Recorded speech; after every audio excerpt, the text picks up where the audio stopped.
পার্থ মুন্দ্রা আইকনে সকলকে শুভেচ্ছা। আর আছেন কেমন সবাই?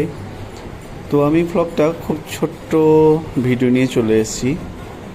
এটা দেখতেই পাচ্ছ বন্ধুরা যে এটা রথের দিন। ভ্লগটা দিতেও একটু দেরি হয়ে গেল। রথে বোলপুর শান্তিনিকেতনে কীভাবে রথ হয় তার একটা চিত্র তুলে ধরলাম।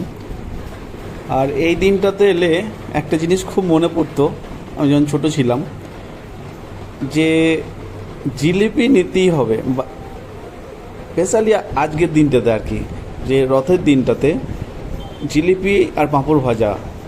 দেখবে বন্ধুরা, তোমরা অনেকজন নিশ্চয়ই নিয়ে যাও বাড়িতে ফিরে যাওয়ার সময়, বা অনেকজন দাঁড়িয়ে খাও। তা আমি তো এখনও যখন বাড়ি ফিরি বা বাড়ি যাই তখন কিন্তু আমি জিলিপি নিয়েই যাই। পাঁপড় ভাজা হয়তো নিয়ে নেওয়া হয় না, কিন্তু জিলিপিটা আমি নিয়ে যাই, খুবই ভালো লাগে। তো বলতে বলতে যে রথ চলে এলো, তো রথে আমিও দড়ি ধরে টানলাম জগন্নাথ দেবের।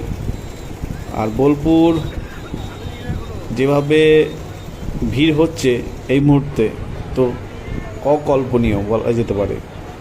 আর আবহাওয়াটা সত্যি খুবই ভালো ছিল, এত সুন্দর আবহাওয়া। সকাল থেকেই জগন্নাথ দেবের আশীর্বাদ বলা যেতে পারে। তো প্রথমেই বললাম যে ভিডিওটা বেশি বড় করিনি। যদি ভালো লাগে লাইক, শেয়ার, সাবস্ক্রাইব করো।